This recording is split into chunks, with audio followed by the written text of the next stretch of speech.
Hello and welcome, and good morning, good afternoon, good evening, good day. I'm David Spitulnik, a member of the class of '80 and the president of the Pete Henderson Society. We welcome Pete Henderson Society members and alums from the class of '87 and prior.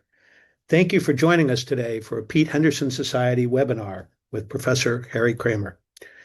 Harry is an executive partner with Madison Dearborn Partners, a private equity firm based in Chicago, and a clinical professor of leadership here at Kellogg. He's been named Kellogg Professor of the Year, for the full-time program as well as for the executive MBA programs in Chicago, Miami, and Hong Kong. Harry is the author of 4 best-selling leadership books, and boy, we'll talk more about those over the next few minutes. He's the former chairman and chief executive officer of Baxter International, a $12 billion global healthcare company. Harry, as noted, is a proud Kellogg alum. Well, I don't know if the proud part is noted, but he is very definitely a proud Kellogg alum from the class of '79. He's also a fellow member of the Pete Henderson Society. Harry is a member of the Dean's Global Advisory Board of Kellogg and a lifetime trustee of Northwestern University. Harry, welcome to everybody. Thank you for speaking with us and to us today. I may be joining in and asking you some questions along the way, but why don't you take it away, sir? Okay. Well, David, thank you. Thank you for doing this. I appreciate all your help with the Pete Henderson Society, and it's always good to spend time with everybody. And as David and I talked ahead of time, what we really would love to do is just have an open discussion. I always say to the students all the time at Kellogg, I have very few answers, but I have many, many opinions, and hopefully to share opinions. So a couple of topics David and I talked about. As I do this, please just put it in the chat, and David will just interrupt me as we go through this, because again, it's much more valuable to have a discussion than a monologue. And I always tell everybody I have very few answers, but I have many opinions. That's why we don't do Q&A. We sort of do Q&O. And one person asked me the other day, David, hey, what's sort of going on at Kellogg in terms of the classes that you're teaching for the full-time, the part-time, what's a lot of the pieces? And as you and I've often talked, David, it's one of the things that they're focused on is what you and I are focused on, and everybody on this call is focused on. It is, how do you manage your time, right? Because when you think about, your career, boards that you may be on, family, your faith, your health, a little sleep, a little exercise, a little bit of fun, and then of course, as we all know at Kellogg, we're here on this earth for a very, very short period of time. How do you make a difference the short time we happen to be on this earth? And usually there's this view of we'll just keep going faster and faster, multitasking. And then I always tease, as David knows, we all have these devices, right? We got iPhones, Blackberries, Blueberries, and we can just go faster and faster. And the question that I'm always asking folks is, have we confused activity and productivity? We're very active. It's amazing how active we are, but how productive are we? Or are we moving so fast we don't even know? And Dave and I have talked a lot about that. If you think about, I've only got an hour, I've only got a half an hour. Well, if you add up all those times and you stay really focused on it, and all of a sudden you got 10 hours, you can really get a lot done. And often I get asked, folks, they'll often will say, I got this last week from a fellow, David, well, Harry, I really would like to create this work-life balance. And I'm fond of saying, as David knows, I don't like to talk about work-life balance. And to remind some of you, if you haven't heard me say this, I just look at my hands here. Work-life balance. It looks like you're either working or you're living. And some of us are working. If that's not living, what is it? So when I was putting this book together, Your 168, I literally asked people, let's forget about work-life balance. Let's talk about life balance. How do you balance your life? And when you talk about life balance, it was really interesting, David. I often would say, well, how do you think about this? And I talk to people all over the world, and some people would say, well, I've got 3 buckets. Some people, I've got 10 buckets. Well, it turns out, being a math guy, when you interview 300 people, there's an amazing normal distribution related to 6. 6 covers, I think, everything that everybody would want to do. And some people don't even use all 6, right? But there's, 1 for your career, your education. There's 1 for some of us for family, some of us for faith, health, exercise, a little bit of fun and making a difference.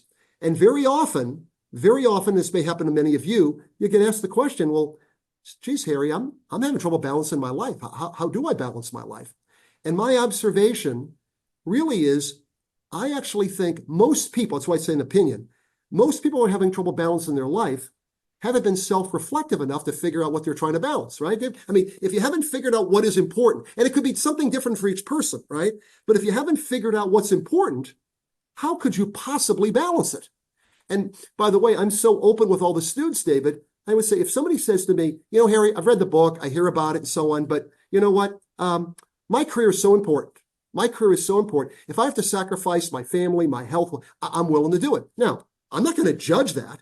The only thing I'm trying to do is limit the surprise. And I don't know if I mentioned this to you, David, but my favorite expression these days, and I must say it 5 times a day, somebody says they're surprised, and I say, I'm surprised you're surprised.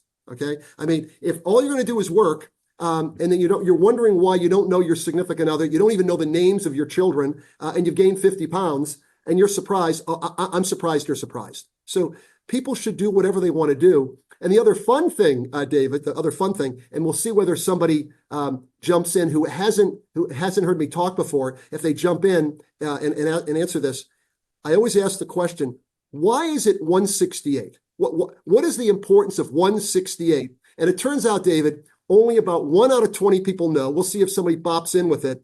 Only about 1 out of 20. And to show you how crazy it is, David, I was all these talks that I do, as you know, all the proceeds of the talks and the books go to the One Acre Fund in Africa, started by a Kellogg student. But there was a CEO a couple weeks ago, David. They bought 500 books. I was going to start the talk, and the CEO said, "Hey, before you start, what's 168?" I said, "You just bought 500 books." And he goes, "Well," he said, "I didn't get too far." I said, "It says it on the cover of the book." We forget, David, these CEOs are very busy people. They're very, very busy people. So he said, okay. He said, give me a hint. And I said, when you're working really hard, really, really hard, I'll call him Joe. Joe, how hard are you working? He goes, I'm working 24/7. I said, okay, Joe, let's go real slow. 24 times 7, you carry the 2. Usually you get 168 if you know how to multiply, right? So we have this fun thing, David, that everybody on this call, everybody in the world has 168 hours, right? So if I say to you, this happens a lot, David, if I were to say to you, hey, David, you want to have lunch next week? And often some person will say, oh, I'd like to, but I don't have the time. I always remind people, you have the time. You got 168 hours. Now, if I'm not a priority, I can deal with that, but you got 168 hours. And it's fascinating to me, David, how many people, very bright people, don't even know where they're spending their time. Sure. So it's a tremendous focus, and so much of it comes back, I think, to being self-reflective enough. And I know you've talked about that, we're so busy. Have you taken the time to slow down and ask yourself, what are my values? What is my purpose? What really matters? What kind of a leader do I want to be? What kind of example do you want to set? And Harry, I'm sorry, just to interrupt 1 second. Please. Those are the questions. Those are the second, third, and fourth questions. The first question is, how much time do you need to sleep every day? I'm serious, because people don't, as you're looking, because in fact, okay, let's say you only need to sleep 4 hours. So that's 7 times 4 is 28. Yeah. So now you're down to 140. Yeah. But again, you've got to be purposeful, as you said. You've got to be reflective. So I'm sorry for interrupting, but no, David. The more you interrupt, buddy, your fellow class guy, the more you do, the better. And you raise a really good point. What really matters? And if you don't fill your tank and you're not getting sleep, how does that impact your health? How does that impact your relationships? And what's interesting, David, I play it 2 ways for the students and for executives, because I talk to executive groups 2 or 3 times a week. I literally will say to them, based on your comment, take the time, what really does matter. So, for example, one guy said to me, Harry, I've read your books and so on, but Harry, I'd love to exercise, but, here's my problem, Harry. I'm traveling 70% of the time. By the time I get to the hotel, the fitness center is closed at 9. I mean, you understand my problem. And I said, yeah. He said, well, do you have an opinion? I said, well, I travel 70% of the time, but I've had a rule for 45 years. I don't stay in a hotel, David, that doesn't either have a 24-hour gym, and I can get there at 11 o'clock at night, or I work out a deal, the guy will give me the key, and work out a deal with the desk clerk, right? Now, if somebody says, David, and here's why I'm so open, if somebody says, well, that doesn't matter, okay, but what really matters and why? Where are you spending your time, right? Another example to demonstrate how, if again, it kind of hurts people a little bit, but well, where you're spending your time. I've had a very senior executive, David, who said to me, I'm having trouble with my marriage. I'm having trouble with my children. I really would love to talk to you. And I said, I'll do anything for you, but I don't have a lot of answers. Yeah, but you got a lot of opinions. And I said, I'll tell you what, tomorrow's Saturday. You only live a mile away. Why don't we sit in the backyard? Well, I can't do it tomorrow. I'm golfing tomorrow. I said, okay, well, hey, Sunday, after church service, do you want to stop by? Well, I'm golfing on Sunday. Now, I didn't say this, David, but being the math guy, I said, it takes 5 hours to golf. Twice is 10 hours. Now, if golfing for 10 hours is more, that's your decision. But the guy sounded like he was surprised. And I'm surprised you're surprised. So let me just interrupt for again, the number of times when I hear that from people is and another time when I hear that is I'm talking to people about retirement and I'm looking forward to being able to play golf so much time. And part of my answer typically is that's great. What are you going to do with your brain? And it's like well, I've got to think when I'm on yes, but what are you going to do with your brain? Yeah. The other thing, and it comes up and it comes into what you're talking about, and it's part of what's in your 168 is as you're talking to people and getting them to think and reflect, another one of the failures that many people face is they don't write it down. They don't put it in their computer someplace in terms of what their priorities are. Yeah. Because if you don't, then you'll say, oh, I'm doing it. Well, what is it that you're doing? And so again, taking note of what you're trying to get done. I'm sorry, go on. No, David, well said. Keep jumping in. And the reality of that is a lot of people, they really don't think about what they're doing, right? I mean, and think about it. Now, some of the people that are close to our age now, I must get this at least once a month. Somebody will say, I'm going to retire. I'm going to retire. I'm just going to retire.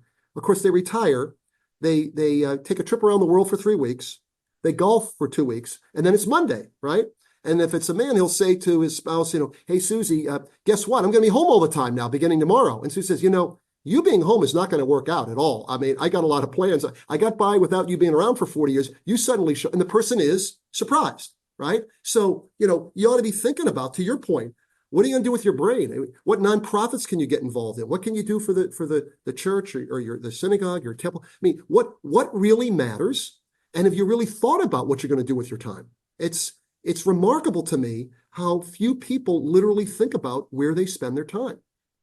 The short response from many people I've heard from many wives, and it's actually a joke, so don't take it seriously, anyone. Yeah. But the joke was, I married you for better or for worse, but not for lunch. Yeah, I love that line.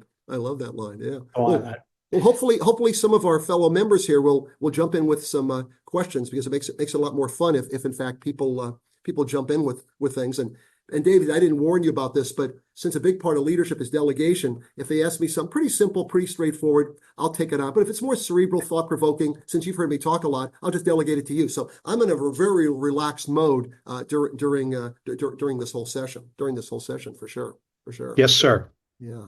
Okay. All good. Is there any questions coming in here so far, or no? Not yet. Not yet. Okay. So one of the things related to this whole topic, I think, that when somebody says, what are the things that are going on? And you and I have talked about this one. When I talk about the 4 principles, and I talk about the importance of self-reflection, we've already talked about, but this balance thing goes far beyond life balance. And one of the things that I think that the younger generation is dealing with now, much more than I think we did, David, is this whole idea of having what I call a balanced perspective. And what I mean by that, think about everybody on this call now. Often you'll hear this comment, oh, well, wait a minute, David, there's some very sensitive topics. And when I always tell people, wait a minute, if we really are leaders, we should be able to talk about anything. Now, we'll be very respectful. I mean, David, you may have a very different view than I do related to a topic, but we ought to be able to talk. And as long as we're respectful, we can do it. So if you talk about the issues, the situation in Ukraine, the situation in the Middle East, the situation in Washington, very often, David, people have very strong opinions, but the problem is they have a strong opinion, but they have virtually no understanding of perspectives other than their own. And right. What I'm trying to get people to do, David, with business people, talks I give to companies like at school, take the time to develop a balanced perspective. What does that mean? You take the time to understand multiple perspectives. And the mistake I made, David, when I first started teaching is I said, take the time to understand the other side. And one of these very bright Kellogg students said, does that mean there's only 2 sides? No, there's multiple sides. Or I do this quote that supposedly, David, is from St. Francis, and it goes like this. I seek to understand before I'm understood. I say that several times a day. I seek to understand before I'm understood. And think about it this way, David. If you're talking and you and I have an issue, it could be gun control, immigration. Think about the number of times somebody will say, well, David, I don't understand. And I've actually decided that's actually sort of ignorant. If I take the time, I can understand. Then I'll decide, do I agree or disagree? And the other thing, David, this is what happens when you're teaching. I don't know if you ever thought, I didn't think about this until a while ago. But when people, if I'm talking with you and you say to me, well, I don't understand where you're coming from. Interesting. When people usually say that, they don't want to understand. They're just letting you know they disagree. I was at a board meeting last week. I won't name the company. And I'm talking. And this one fellow said, well, I don't understand. And I just stopped the meeting. I said, Tony, would you like to understand? Because if you'd like to understand, I'm happy to explain my perspective. And if you have a different view, that's okay. Whether you agree or disagree, but let's at least make sure we understand one another. And the reason, David, and this is where, people like you and I are old enough, it turns out, and think about this, David, as recently as I would say, and you can challenge this, I would say, David, as recently as 6, 7 years ago, you have a view and I have a view. I understand your view. I mean, in fact, I can even articulate your view, but I just view it differently. But if you think about it, David, and some of your listeners may want to jump in on this, as a result of the internet, particularly social media, and particularly this concept, I guess it's called echo chambers, think of what's happened now, David. People can be wherever they want to be, but let's just assume I'm on the far right and you're on the far left. Well, interestingly enough, because of echo chambers now, everything I hear is almost exactly consistent with exactly what I want to hear. And everything you hear is exactly consistent with what you want to hear. So now when we sit down, it's like, wait a minute, how could David possibly believe that? Because I think I've got all the information. And the reality is, I've just got one small part of the information. And what I'm trying to do, because I never mention an issue, David, without a potential solution, and folks can tell me whether they agree or disagree because it's an opinion. What I'm trying to get leaders to do is literally to make sure they have understood multiple perspectives. So what does that mean? If you're watching a little bit of Fox, you better watch a little CNN. If you're reading the New York Times, maybe a little liberal, you better read the Financial Times or the Economist or the Wall Street Journal. Then you can look at this whole potpourri and say, all right, now I understand the range of all of this. So now I understand why David has a different view, and I can decide whether I agree or disagree. You're on mute, David. You're on mute.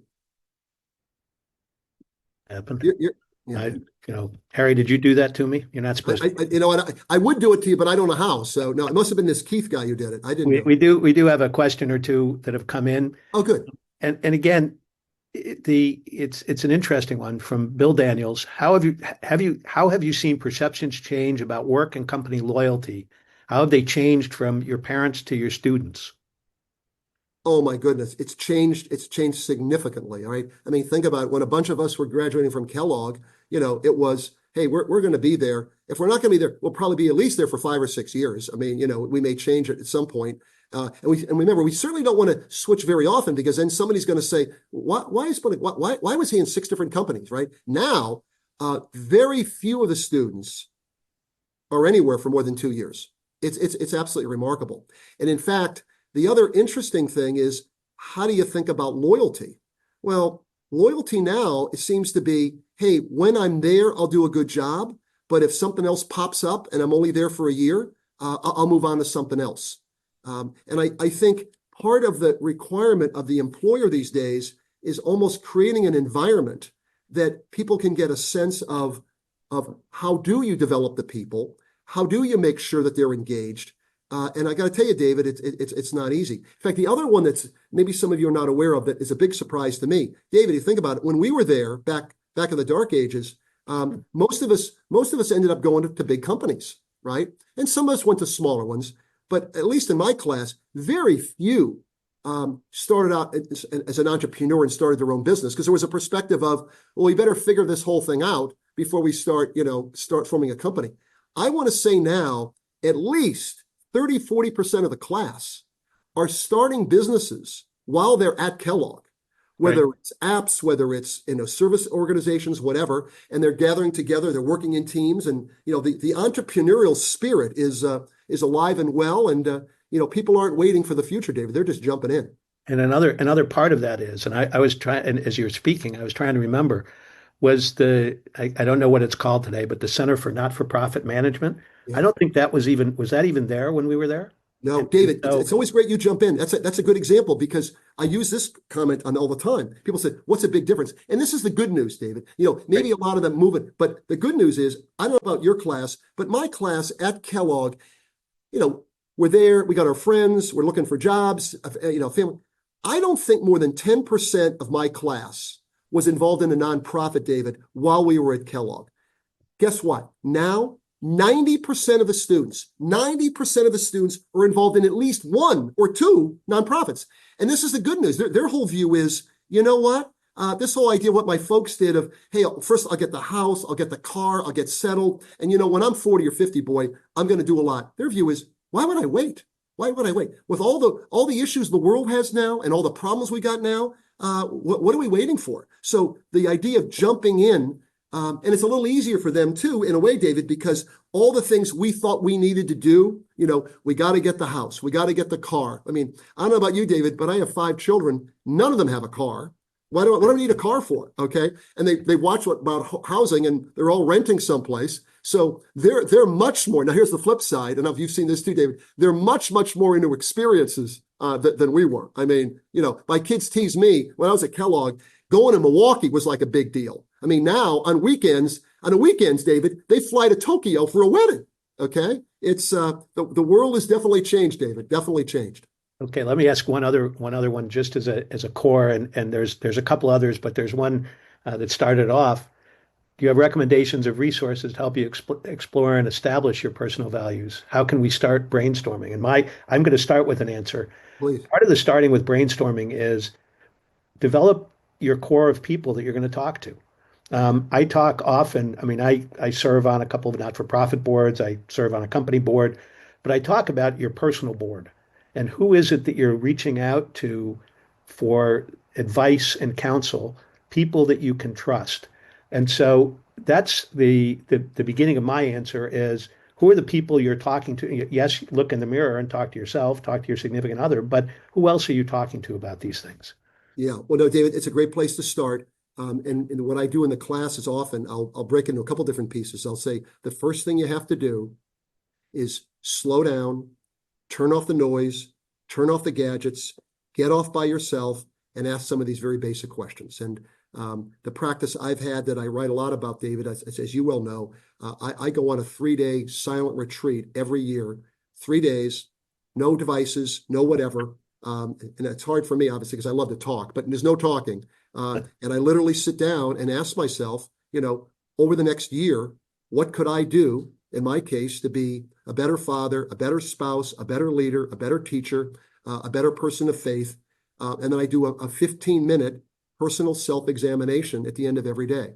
And I can send you the questions, David, but everybody will have their own. But on every night for 15 minutes, I go through this examination. It goes like this. What did I say I was going to do today? What did I actually do? What am I proud of? What am I not proud of? How did I lead people? How did I follow people? If I lived today over again, what would I have done differently? And then the last one is if I have tomorrow, knowing full well, David, sooner or later I won't, but if I do have tomorrow and I'm a learning person based on what I learned today, how will I operate differently tomorrow on whatever dimension of your life has any significance?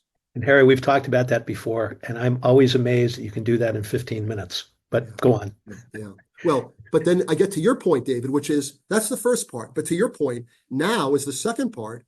I've got to find some people like you who I can sit down with and say, hey, David, I want to run this by you. I want to tell you what's on my mind. And the beauty of doing this with somebody, David, is look at the range of reactions I could get from you, right? I'll give it from the good news to the bad news. The good news is you say to me, hey, Harry, you know what? I've been working with you. I see you based on your actions. I could have guessed what your values are. You're looking pretty good. Now, the other side is a little scary when you say to me, wow, based on your actions, I'm amazed you're deluded enough to think you're like Dr. Jekyll and Mr. Hyde. You're like two different people.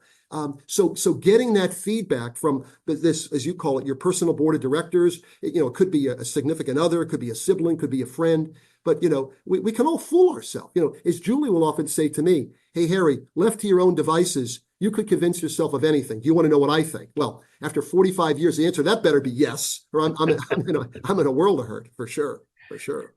Absolutely. These women that we are fortunate enough to have found are just, it's amazing. So anyway, Yeah.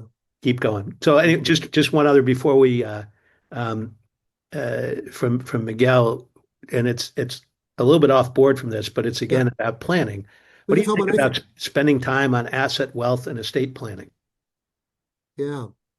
So that one in my mind is a great one to literally think through, what really matters. And thank God I always say opinion, because in my mind, it really depends on the individual, right? For some people, there's this view of, hey, I need to set up all this up because I need to pass this on all to my children and so on. Well, as a father of five, and now I have one, soon to be two grandchildren, my sort of view of that is, and this is maybe true for some of us, but it depends on the person. My sort of view was one of the advantages that I thought Julie and I had is we had very, very little. And so we were very, very focused on, making the best of it we could. And often I would see people, I'm sure you have, David, they have so much handed to them that they don't really have a real desire to really make something of themselves. So, my sort of view is, my view is I wanted to make sure that my children are all well educated. I'll take care of that. But everything else, they're going to do on their own. When my children would say, "Oh, Dad, what kind of a car am I going to get?" I would get this question. I said, "Well, how kind of car?" Well, when you get out of school and you get out of college and you get a job, I mean, I don't know what kind of car you're going to get. And they'll say, "Well, but everybody else I know, their parents are giving them cars." Well, you're not everybody else, and there's a lot of people around the world, like the One Acre Fund in Africa. They're not eating. So I focus much more on the people that are less. Are less well off than all of us are. Which by the way, David, you say to mention it because I think it's a good example of what do you want to do with your legacy. That was the fourth book, your value-based legacy. And some people think about that as well. That's the estate. That's how much money I'm giving away. Right. When I wrote that book, David, when I decided first I wanted to figure out what does legacy even mean. And it was very interesting, David. It turned out that legacy really is what difference do you want to make? What difference do you want to make in the world while you're here and even beyond the time that you're here? And as I started to study it and I talked to a lot of individuals, I came back to the fellow that's impacted me. And it's this fellow, Andrew Yoon, Y-O-U-N. You can look up, some of you can look up the TED Talk he did, or look up oneacrefund.org, O-N-E acrefund.org. And it's a fascinating story, David, as you know, because I think he was the class of 2006, right after I started teaching.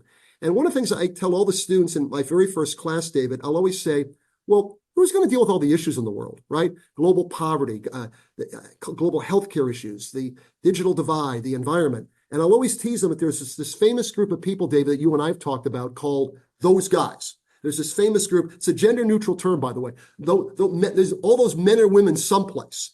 We all look at one another and say, wait a minute, we are those guys. I mean, if we're coming out of Kellogg and we're not people that are going to do something about it, who is?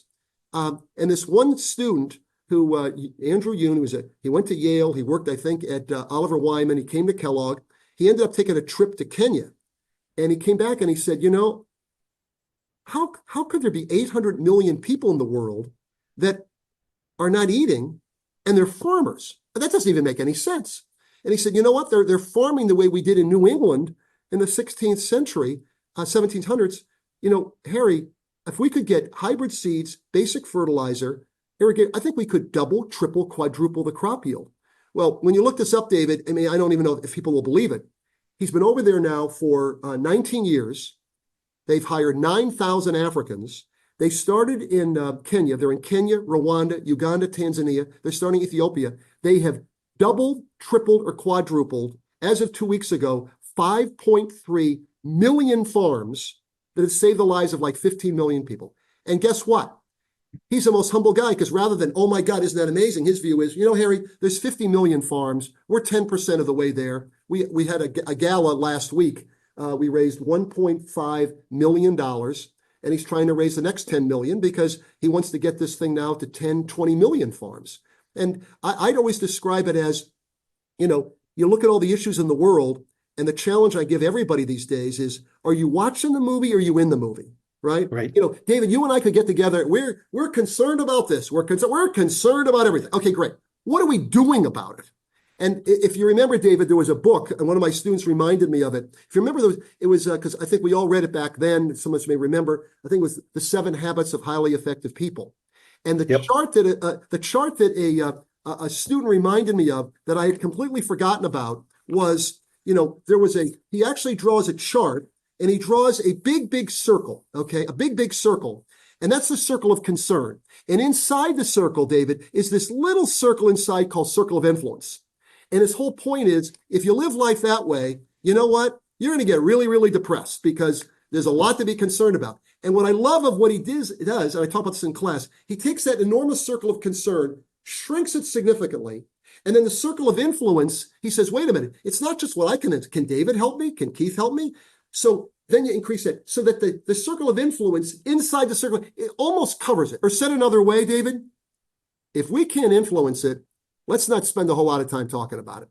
And I think that I think to the question about planning, part of this is, and as you think about, and we're talking about planning, and I think the simple answer to the question that was raised is yes, we need to do that. But the other thing that I encourage people to do is, people think about, I'm going to pay it back. My answer is, that's wonderful, but what I really want you to think about is paying it forward. Absolutely. And that's the way, and how can we influence people to be influencers? That's the kind of stuff that we want to do. How can we help?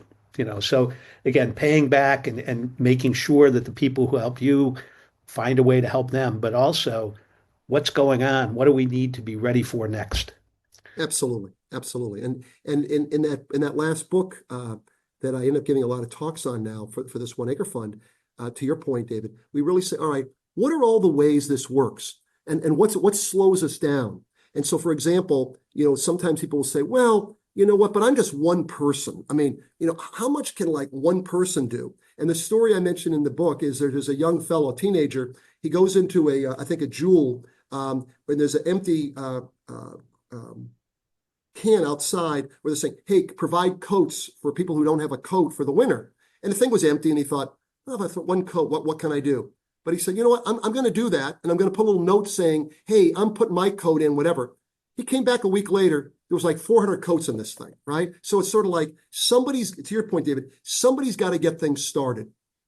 And it can happen in so many ways. It can be starting small. It can be, I'll give you another great one that I talk about in the book that just amazed me, because I said to my students in the executive MBA program, I said, David, any example you can come up with that really demonstrates where somebody really makes a big difference. And this one woman said, I'll give you one. And here's a woman you need to contact.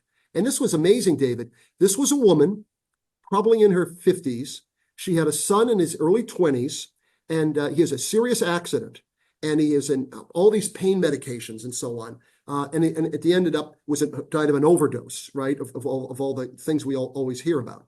And she said, I was going to just be upset. And how did God do this to me? And this is the word. And she said, wait a minute. Maybe there's a reason here.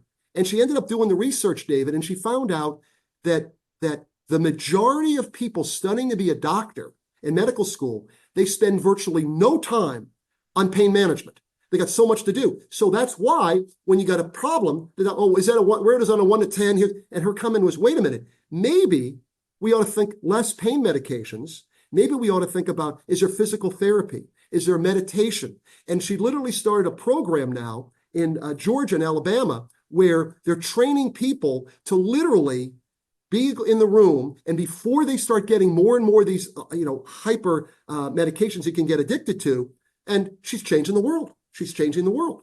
So that takes to another question again, back from Bill. Do you see students today relate to people and how versus interacting with technology versus face to face? Yeah. So here, one of the things we talked about a minute ago, I'm thrilled that people are just jumping in with questions. It makes it more fun. Interestingly enough, I'll give two sides of this. I think that people, Bill, are definitely more focused on helping one another and the need that they play a role in doing it. However, the flip side is there is not as much person-to-person interaction. I mean, people are spending way too much, an opinion. The average American now, by the way, David, there was some study on the Wall Street Journal. The average American now is spending 6 hours a day on social media. I mean, let's use your numbers, David. You spend 6 hours a day. That's 42 hours. That's 42 hours, okay? You're already down 126 that are left. And what are you really doing, with all of this, TikTok and all this other happy nonsense? You're not even getting what's really, it's a real serious problem. And because of that, and people are spending more time doing that, Bill, they're spending less time interacting, okay? And because they're spending less time interacting, they get in their echo chamber, and they have a much more difficult time communicating and learning from, well, why does somebody believe something else? In fact, the example I've been using lately, David, just to give it a sense of how you get around this, let's just say, David, you and I sit down and you've got a view and I have a view. It could be any topic, but let's just say you feel strongly we ought to go north on a topic. I really believe we ought to go south. Okay? I really do. There's 3 reasons why I want to know why you think it's north. Number 1, I like you. I respect you, fellow human being, golden rule, and I will listen to you, even though I think it's south. Second, I'm taking notes, and I always pull out a pen. I always pull out my paper. I'm writing down all the reasons you think it's north, David. And as I'm writing it all down, I stop you and say, hey, David, stop a minute. You've already convinced me you're right. All right, forget about south. Why? As you and I both know, David, being a leader has nothing to do with being right. You're trying to do the right thing. And if what you said makes more sense, let's do that. And then here's the important number 3. I'm taking notes. I'm filling up paper. I'm getting myself pretty convinced there's no way it's north. But I'm taking a lot of notes because I don't want you just to think I'm listening to you. I want you to know I hear you. I understand, right? And at the end of that, in a very respectful way, I say, hey, David, is this all the reasons you think it's north? 1, 2, 3, 4. Now, David, respectfully, I actually think it's south. Now, this is a key point. This is where you don't turn to Keith and say, Harry doesn't understand. No, Harry understands. Harry's got 5 pieces of paper filled out. He just happens to disagree. And because I took the time to listen and understand, I actually think, David, you may listen and understand. And maybe I can convince you it's south. But you know what, David? Even if I can't convince you that, maybe we can find some middle ground. And another one of my grandfather's favorite quotes, he lived with us for quite a while, so I use a lot of his quotes in my class. You'll love this one, David. When I was younger, he used to say to me, hey, Harry, life is much simpler when you only understand your side of the story. There's multiple sides of the story. And and that's key in whatever you're doing. And it's one of the things I talk with folks about is when we're talking, Harry, I need to understand your train of thought.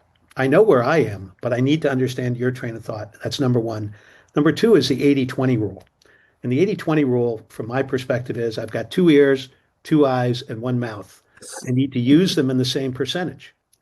And people say, what the hell are you talking about, Spitulnik? And I say, look, it's if you're not watching and listening, and you're just you've got your transmit, again, my days at Motorola, I don't have any receive turned on. I've just got transmit turned on. I'm not going to understand what other people are doing. The notion of collaboration is such a powerful thing. And it doesn't mean that everybody, again, we're going to go north, we're going to go south. It means we're going to listen. And guess what? Based on the conversation, we may go east. Yeah, no, you're so right. In fact, you remind me, there's you may have run into him. The guy does a lot of podcasts. He's a professor at Wharton, that other secondary school, but Wharton, I'm teasing. There's a fellow named Adam Grant. And you may be familiar, David. He's done some very good stuff. One of the books somebody gave me when I was flying over to India a month or so ago, the book is literally called Think Again. And you remind me of this, David. And basically the idea, which I thought was very, very clever, is he says, all right, you and I've got an accumulated view and knowledge, and I happen to think this is the way I think about this. But wait a minute. If I'm sitting down with you, David, and I'm really listening and I'm really understanding, guess what? Maybe you've got a better idea. Why wouldn't I think again? And think about what goes on now. Now, if I have a view and I change it, oh, he's one of these flippers. He's kind of flipping from one side to another. Well, now, obviously, it's another balance. If it's a politician who just does that because it happens to be that day of the week, I'm not talking about that. I'm talking about a guy like you, David, as bright as you are, who's got certain views based on all of your experiences and said, you know what? That's the way I used to think about that. But now what I'm hearing and now what I'm understanding, you know what? This does make more sense. Why wouldn't you change your mind? Why would you be locked in? Why wouldn't you think again? And I think I mean, there's a question that just came in from Bill. How do you inspire others, students, companies, colleagues, whatever, consider more outside of their personal echo chamber? Yeah, yeah. So Bill, super, keep coming up. So this is a big thing that I do with companies when I visit and also in class, Bill. I literally, I'll start with in a company, right? Let's just say, Bill, I've got 10 guys on my team, 10 men or women, and you and David are two of them. I'm going to sit down with the 10 of you, and we're going to have an incredibly open discussion. And it's going to go along this way. Hey, guys, I want to know what you think. I want to tell me when you agree. I want you to tell me when you disagree. And by the way, if you're going to be part of this team and you never disagree with me, I don't think you should be on this team. I don't need somebody to tell me what I already thought. And by the way, the people who challenge me the most are going to get rewarded the most. Because, think about what happens, David. We've all been there, right? Let's just say I'm the boss and I say, hey, you know what? I kind of think we ought to go north. What do you think? Well, most people are going to think, well, he wants to go north. But if there's somebody, maybe it's David who says, hey, Harry, respectfully, maybe we should go south. In many organizations, people are going to be waving goodbye to David. Hey, the David, he must not have heard him because, he's obviously going to get fired. But when I say, hey, David, why do you think it's south? Why do you believe that? And by the way, David, thank you. And by the way, I'm going to have you lead that team. And that's where somebody says to somebody else, I thought David was going to get fired. I think David got promoted, right? David got promoted. It's there's that great quote I use all the time. I think Andrew Carnegie, the steel industrialist, David, I think the quote goes along the lines of, the older I get, the less I listen to what people say, the more I watch what they do.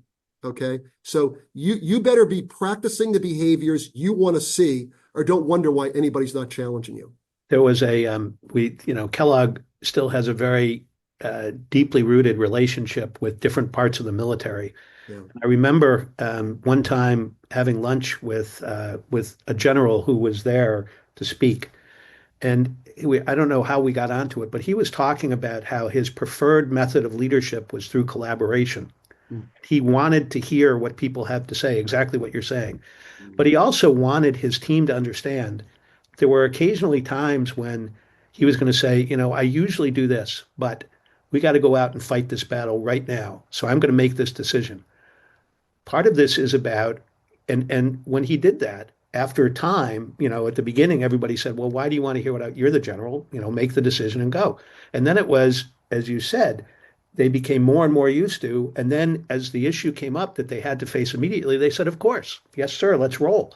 Yeah. So it's again about being open about here's what we're doing, and I'm going to do it. I'm going to, my general hope is that we can collaborate because I know I don't know everything, but there are times when I know that we got to go left because we got to do that. And so it's Absolutely. that whole, ever evolving exercise. Yeah. No, and you're right. And it does, again, all come down to that balance. So here's another good example, right? Let's say you're the general and you've got these 10 folks. Yes, you're the general. Yes, you'll make the final decision. But if one of my 10 people have a better idea, why wouldn't we do that? Now, here's the balance side of it. And let's just say I'm the general, David, and I say, okay, what do you think? What do you think? Now, if I decide to do something, this is the key, David. Let's just say I decided I really want to go east, and you sort of think it's west. Well, if I decide to go east, I will not go east without at least explaining to you why I'm not going west. See, because Right. what ended up happening in that example, everybody knows you spent a week working on to convince me to go west. And so if I just say we're going to go east, maybe Keith says, hey, David, you were recommending Harry to go west. Why is Harry going east? And many organizations, if we're honest, David, your response, wait, you think I know? You think he's going to tell me? No, you're going to say, hey, Keith, thanks for asking. Here's why he's not going west. Here's why he's going east. Because interestingly enough, most people, this is key, most people don't have to have their way, but they have to be respected.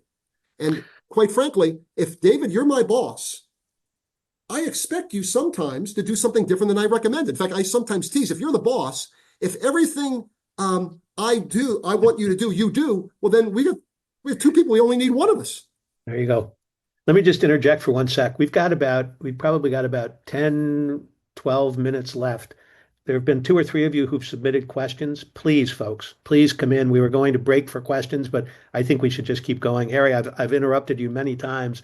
I don't No, know if there's more about leadership or whatever that you want to, you want to continue to share, no. but Well, I folks, could easily, as you know, David, I could easily launch into one of my 5-hour talks, okay, without, I could just get rolling. Rather than that, I would love to focus on things that the team would like to hear about. So if people just jump in with some questions, one, I think one, that would be fantastic. one of the issues that I think you and I talked about was about boards and dysfunctions at boards. And Yeah, so will you talk, about your perspective, having served on many, yeah, having taught many, just your yeah, perspective about why there are dysfunctions and what are some of the things that can be done to yeah. address those. Oh, absolutely. I've been doing that a lot lately with the NACD, and there's a class on corporate governance, and some of you that have been on boards are well aware of this. It's a fascinating issue because, in fact, I can send David a note to whoever could send something out to everybody on a couple of articles I've written on this.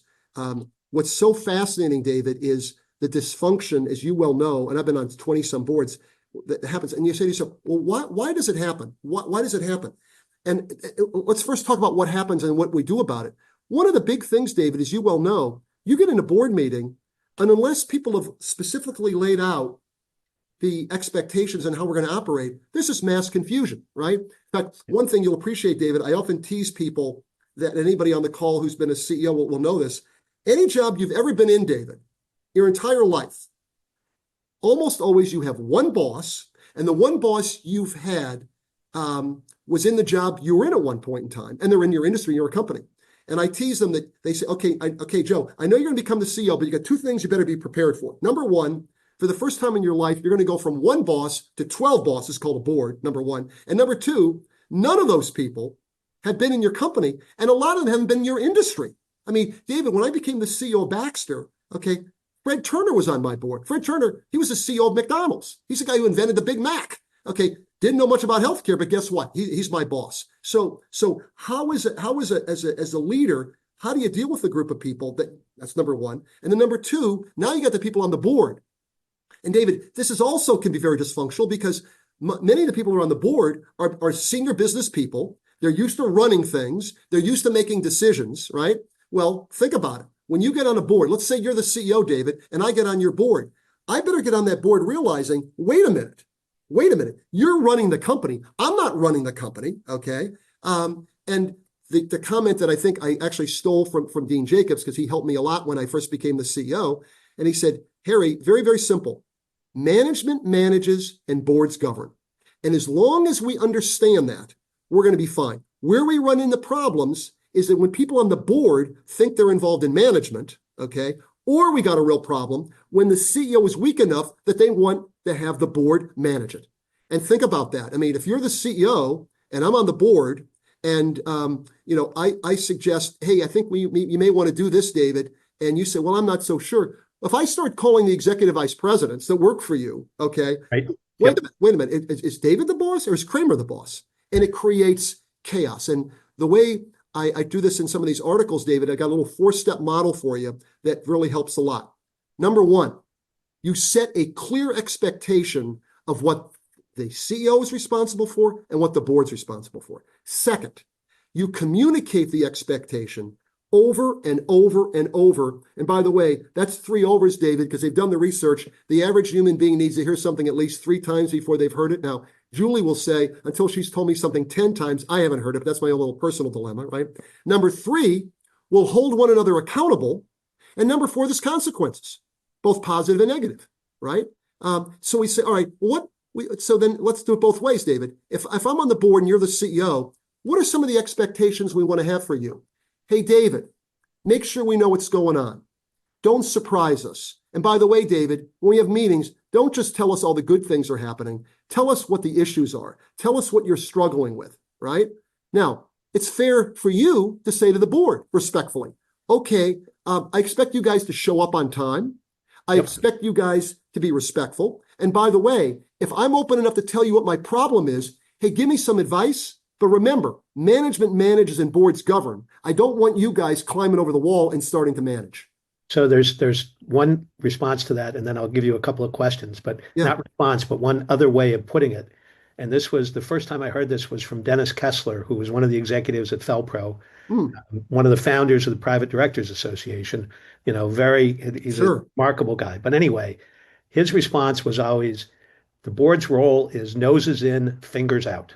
You got it. And it's a very simple thing. You're not, as you just said, you're not there to run it. You're there to ask questions Yeah, and to continue, but you're there to ask questions of the CEO, not to dive into, the management unless the CEO asks you to talk to them about something. exactly. Okay, Exactly. so a couple of questions. Yeah. Um, and I didn't think about this when I just brought up Felpro, but how do you deal with a family business founder that does not want to let go and you are his close advisor? Well, welcome to the world where it gets slightly more complicated, right? Oh, And slightly. I have fun on this one because I got a lot of friends, and you two do too, David, probably, where they'll say, "Oh, I've been approached by a private company, a family company, to be on the board," and I'll always say, "Okay, you've been approached. Now, here's what you got to ask yourself. You better make it clear, setting expectations. What are they looking for you to do? Do they want somebody to come in and ask questions? Do they want a challenge?" Or I had one buddy of mine, he got on a board and the person said, "I'm going to give an opinion." Well, you don't need my opinion. I'm going to do whatever I want to do. I own 70% of the company. Well, then wait a minute. Why am I there? Now, Bingo. so in my mind, you remember we said it before. I'm surprised you're surprised, right? I mean, you better know what you're getting involved in. And if you're okay, it's a friend of yours and you're okay with the fact that, they're not going to listen to you, but you're on the board, super. Okay, have a nice lunch. But if you want to make an impact, you better make sure that person really wants open, honest dialogue, or you're just wasting your time. You're going to get incredibly frustrated. And I think that leads directly to not the next question. We'll come to the next question in a second. But when you look at the statistics about the success of family business transition from founder to second generation to third generation, after the second or the third, the success rate is Oh, in I don't know if it's single digits, but it's very definitely I low think it's double probably digits. single digits, David. It's But amazing. it's just because of, the person was there. And I mean, you think about, and not everybody on the call was there, but I think about the evolution from Don Jacobs and Oh, how Don ran Kellogg, and then how his successors eventually started putting in place, they moved from a startup yeah, to a more established organization. And it's absolutely. a very and that's right at home for all of us on this call.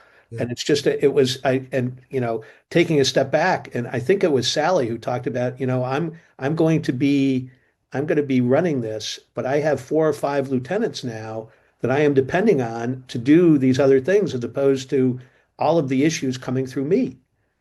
And it's a very, very different kind of thing. So very different. Very, very different. anyway, next question. Have you seen AI take away human interaction as it's used more frequently? And it's Bill's response, and I still think I write better than AI tool my company uses. But Yeah. okay, but have you seen AI take away human interaction? So far, no. I am much more concerned, as I mentioned earlier, Bill, much more concerned about social media than I am AI. I mean, and I'm one of these guys again because, as you know, David, I'm just so big into the balance. Okay, I don't think AI is going to take over the world, nor do I think that it doesn't mean anything at all. I mean, there's going to be a lot of uses for it. It's going to make a big impact, but again, if used correctly, it can be an enormous aid. If used incorrectly, it can create chaos. But I have not seen the human interaction part being impacted yet.